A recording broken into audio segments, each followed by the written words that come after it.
Sud Radio 10h midi Média, l'invité du jour. L'invité du jour, on l'aime, on l'adore, c'est Michel Saran. Bonjour Michel. Bonjour Valérie. Comment ça va ? Très bien. Très bien. Bon, alors on est ravis de vous avoir. Alors on va parler évidemment cuisine avec vous, peut-être un peu moins télé. Un chef dans ma cuisine vous invite Michel Saran. C'est chez Michel Lafon. 105 recettes simples, pratiques, gourmandes, accessibles. J'en salive déjà. C'est pas encore l'heure de déjeuner, mais pas loin. Comment vous vivez la vie sans la télé ? Oh, je la vis très bien. De toute façon, j'ai passé plus de temps dans ma vie sans la télé qu'avec. Donc ça va.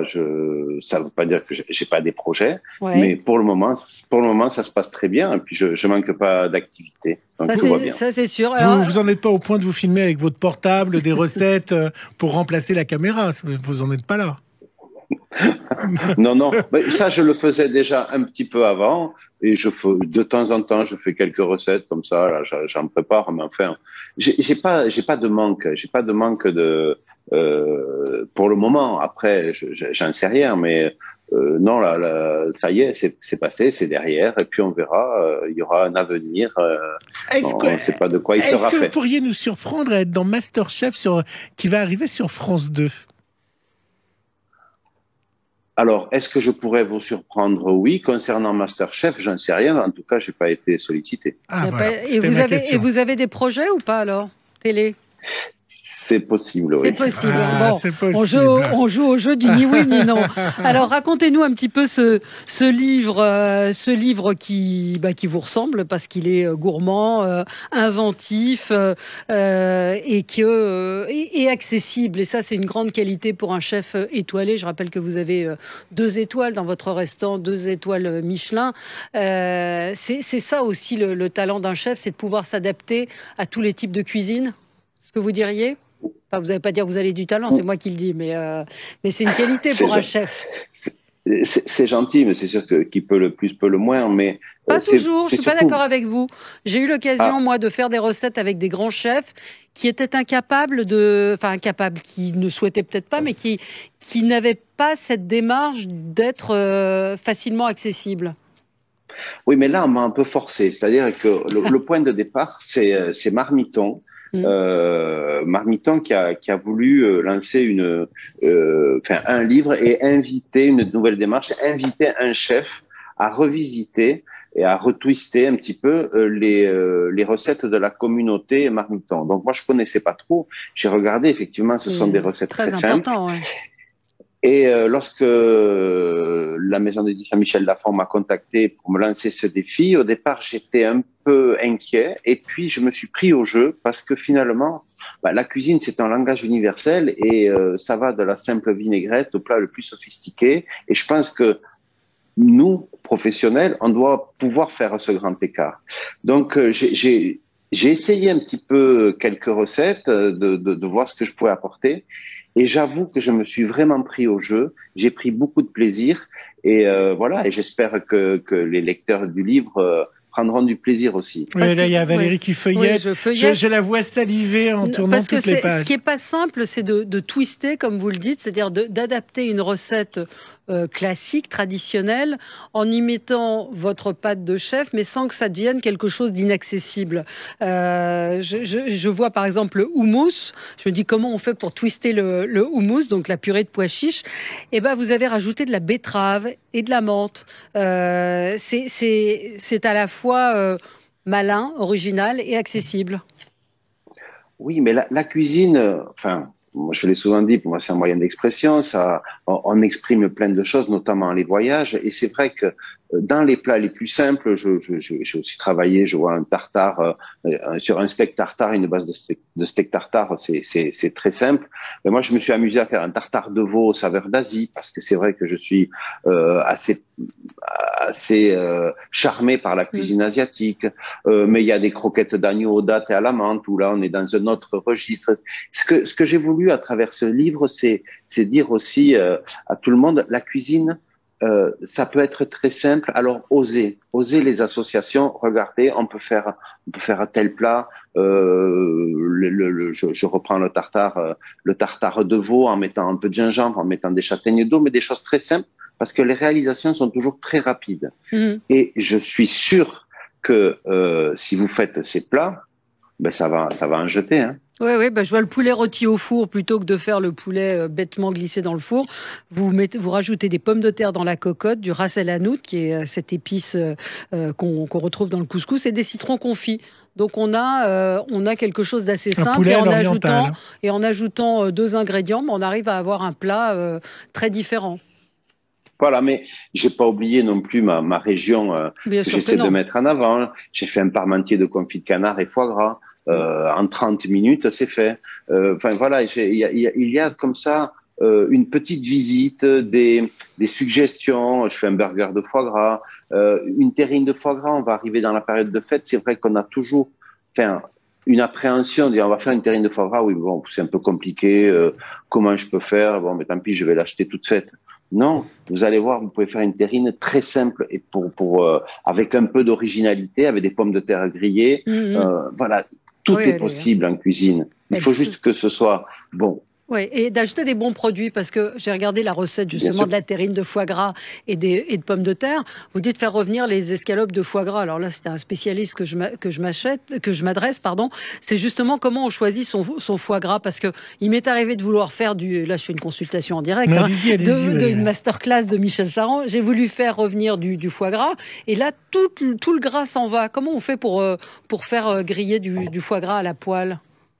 Alors, est-ce que le foie gras était pas bon? Est-ce que il était trop gras? Il y a 2 choses. La façon dont on va saisir et effectivement la qualité du foie gras. Certains foies, souvent les plus gros, ont des cellules fragiles et dès qu'on les met dans la poêle, ça part en lambeaux, il reste plus rien.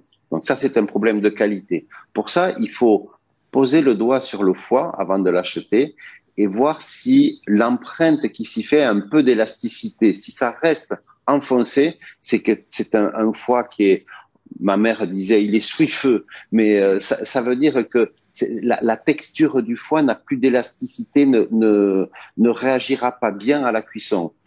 La deuxième chose, c'est qu'il faut des feux assez puissants pour saisir, parce que là, par exemple, pour faire la terrine de foie, l'idée n'est pas de cuire le foie dans la poêle, mais juste de le saisir pour le colorer un peu et on le sort au-dessus. Ouais. Est-ce que dans ce livre, vous avez pris les préoccupations nouvelles de nos auditeurs, mais également des Français, c'est-à-dire des recettes moins sucrées, des recettes végétariennes, ou pour vous, ça, c'est un peu... vous l'avez pas trop pris en compte, ou c'est vraiment...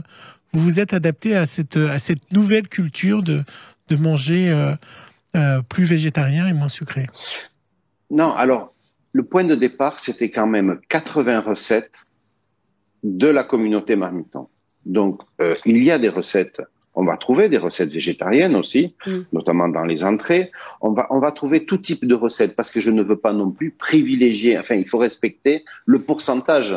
Or, dans la vie normale, on n'a pas 80% de végétariens. Hein, c'est pas. Donc, je m'adresse aussi à ceux qui mangent normalement, qui aiment les choses savoureuses, certains qui aiment les choses bien grasses, certains qui aiment les choses plus végétariennes, moins sucrées. J'ai essayé de prendre en compte un petit peu tout ça. Mais je suis resté aussi dans mon ADN de cuisinier. Moi, j'aime tout cuisiner. Alors après, à vous de faire le choix dans le livre des recettes qui correspondront à vos attentes, à vos désirs. Voilà. Mais bon, j'ai un rouleau de concombre au chèvre frais. Bon, alors bien sûr, il y a du chèvre, alors ça s'adresse pas à tout le monde. Mais il y en a des recettes végétariennes. Oui, il y a une recette le céleri rave rôti entier aux aromatiques. Il y a des choses comme ça. Voilà. Il y a un carpaccio de tomates panachées. Il y a également une poêlée de pommes de terre forestières. C'est pareil. Donc voilà, j'espère que ce livre plaira un peu à tout le monde. Des gnocchis de carottes à la carbonara, il y a pas mal de choses. Tubes de poireaux mimosa à l'avruga. Voilà, on va pas citer toutes les recettes, mais en tout cas c'est gourmand, c'est plutôt facile. Les croque-monsieur, les croque-Michel, vous en êtes où? Les croque-michel, voilà, ils sont à l'honneur un peu dans le livre. Ben, ça se développe, ça marche bien. On va ouvrir bientôt rue du Faubourg Poissonnière la deuxième enseigne parisienne, mais sachant que la gare de Lyon va se terminer puisque c'était un éphémère. Mais on continue le développement et oui, on est très content. Vous êtes content et donc le croque-monsieur, ça se décline de toutes les manières possibles. Exactement. Là, on vient de sortir un croque Touloum aux saveurs un peu mexicaines avec du guacamole, du poulet mariné, enfin bon voilà, et du maïs. Donc on s'amuse aussi, mais toujours avec le même fil conducteur finalement. C'est la cuisine doit aider à voyager, doit amener un peu d'émotion, que ce soit à partir d'un croque-monsieur, d'un rouleau de concombre ou d'un plat plus sophistiqué comme une soupe de foie gras à l'huître de Belon.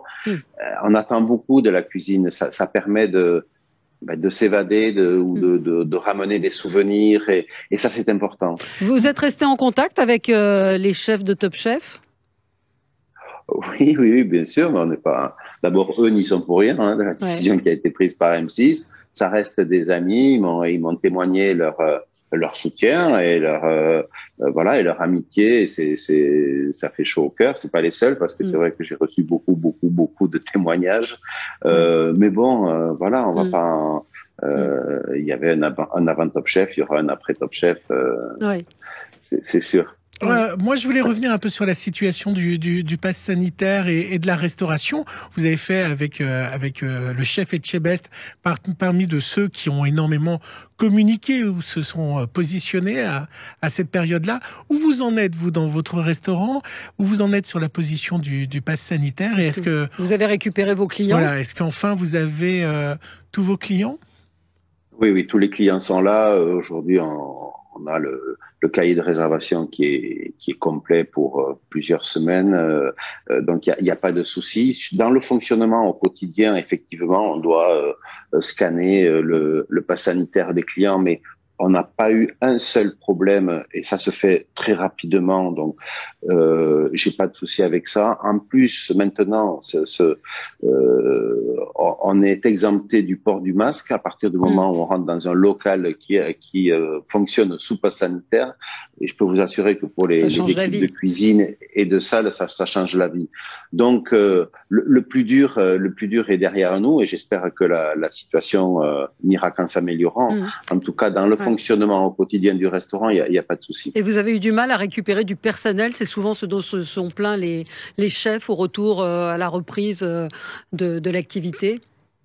Alors non, j'ai pas eu de mal parce que personne n'est parti, enfin à part un ou deux qui étaient prévus, mais ça c'est la vie normale du restaurant. Mais j'avoue que je n'ai pas été trop impacté par cette problématique et je sais que de nombreux chefs le sont puisqu'ils m'appellent pour savoir si j'ai pas des CV. Alors c'est vrai qu'on a moins de CV qu'avant, qu'il y a eu un changement là aussi, il y a eu un avant Covid et un après Covid. Il y a une prise de conscience ou une lassitude. Je sais que certains ne voulaient plus travailler le soir, ils voulaient rester chez eux et essaient de se réorienter professionnellement. Maintenant, la question que je me pose, c'est qu'est-ce qu'ils vont faire tous? Parce que par contre, moi, je reçois des CV de personnes qui sont en reconversion professionnelle. Là, j'ai eu 2 CV, un qui était en fac de droit, un autre qui était juriste. Donc, c'est marrant, c'est des croisés. Mais bon, pourquoi pas? J'espère que les choses vont rentrer dans l'ordre, parce que c'est vrai que j'ai des collègues qui sont vraiment très embêtés, très impactés. Oui, tout à fait. Dans un mois et quelques jours, c'est bientôt Noël. Est-ce que vous préparez le repas de Noël dans votre restaurant? Non. Vous serez ouvert ou pas? Non, pour Noël, nous sommes fermés. Voilà. On préparera le menu oui, le menu du réveillon de la Saint-Sylvestre. Bon, c'est encore un peu tôt et moi j'ai toujours du mal à me projeter autant à l'avance, quoi. Mais il va falloir y penser. Maintenant, il y a des produits qui d'ici là vont arriver. La truffe blanche commence, la truffe noire, j'espère, parce que c'est mon produit fétiche, et on va essayer de faire un joli menu de réveillon. Oui. D'accord. Écoutez, Michel, on espère vous retrouver bientôt à la télévision. En attendant, on va vous retrouver dans le livre Un chef dans ma cuisine invite Michel Saran. C'est dans cette collection donc qui est faite par Marmiton avec des recettes. Voilà, je vais m'y mettre tout de suite. On mange quoi à midi chez vous? Ouais. Oh, à midi, on va manger peut-être des cèpes, parce qu'ils sont là. Bon, j'ai pas pu les mettre dans cette collection dont je suis un petit peu le parrain, parce que je suis le premier, mais d'autres chefs vont suivre. Oui, voilà. D'autres chefs vont suivre. Voilà, donc, il y a des Saint-Jacques aussi. Saint-Jacques cèpes, déjà, c'est un bon départ. On peut faire de belles choses avec ça. D'accord, très bien. Merci beaucoup, Michel Saran. On se retrouve, nous, dans un tout petit instant. À tout de suite. Merci, Michel. Au revoir. Merci à vous deux. Au revoir.